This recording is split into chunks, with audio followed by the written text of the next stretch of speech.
ঐতিহ্যমণ্ডিত 192 সংখ্যক মাখি বাহা সভা মহোৎসৱ আজিৰে পৰা 26 ফেব্ৰুৱাৰীলৈ 9দিনীয়া বৰ্ণাঢ্য কাৰ্যসূচীৰে আৰম্ভ হয়। শতাব্দী অতিক্ৰম কৰিবলৈ আৰু 8 বছৰ বাকী থকা ঐতিহ্যমণ্ডিত মাখি বাহা সভা মহোৎসৱৰ বুধবাৰে পুৱা মাখি বাহা গ্ৰামোন্নয়ন সমিতিৰ সভাপতি গণেশ দত্তই পতাকা উত্তোলনেৰে কাৰ্যসূচীৰ শুভাৰম্ভ কৰাৰ পিছত মাখি বাহা গাঁৱৰ 21টা চুবুৰীৰ সভাপতিৰ দ্বাৰা 21খন পতাকা উত্তোলন কৰা হয়।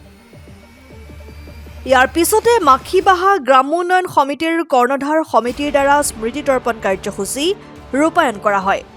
সুধাকণ্ঠ ডক্টৰ ভূপেন হাজৰিকা আৰু জুবিন গাৰ্গৰ প্ৰতিচ্ছবিত বন্তি প্ৰজ্বলন আৰু মাল্যাৰ্পণৰ পিছতে ছাত্ৰ ছাত্ৰী আৰু ৰাইজৰ দ্বাৰা মানুহে মানুহৰ বাবে আৰু মায়াবিনী ৰাতিৰ বুকুত গীতটি পৰিৱেশন কৰা হয়।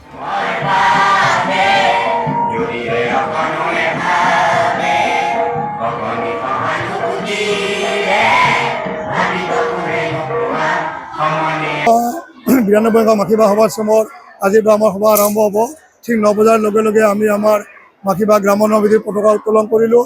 তাৰপিছত আমি শ্ৰদ্ধা আমাৰ মাখি বাহা গাঁৱৰ যিখিনি আমাৰ প্ৰয়াত ব্যক্তিৰ অশেষ প্ৰচেষ্টাত আমাৰ এই গাঁওখন ঠন ধৰি উঠিছিল, তেখেতসকলৰ পবিত্ৰ আত্মাত আমি শ্ৰদ্ধাঞ্জলি আৰু মাল্যাৰ্পণ কৰিলোঁ। তাৰপিছতে আমাৰ যিটো আমাৰ সুধাকণ্ঠ ডক্টৰ ভূপেন হাজৰিকাদেৱ আৰু হিয়াৰ মঠু জুবিন গাৰ্গদেৱৰ স্মৃতিত আমি বন্তি প্ৰজ্বলন আৰু মাল্যাৰ্পণ কৰিলোঁ।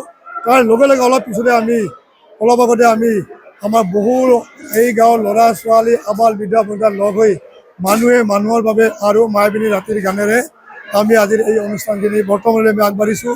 ইয়াৰ পিছত পৰৱৰ্তী সময়ত আমাৰ আবেলি 6 বজাত আমাৰ মাখি বাহা সভা মহোৎসৱৰ উদ্বোধনী অনুষ্ঠান আৰম্ভ হ'ব আৰু সেই অনুষ্ঠানত আমাৰ সাংস্কৃতিক সন্ধিয়া হ'ব আৰু বিভিন্ন মান্য ব্যক্তিসকলক আমন্ত্ৰণ কৰিছোঁ। অৱশ্যে আমি আজিৰ এই সভা উদ্বোধন কৰাৰ কাৰণে অসমৰ জনপ্ৰিয় মুখ্যমন্ত্ৰী মান্যবৰ ডক্টৰ হিমন্ত বিশ্ব মহোদয়ক মাতিছিলোঁ, কিন্তু তেখেতে হয়তো বিশেষ কাৰণে আজি আহিব নোৱাৰিলে। পৰৱৰ্তী news desk report N24 Assam.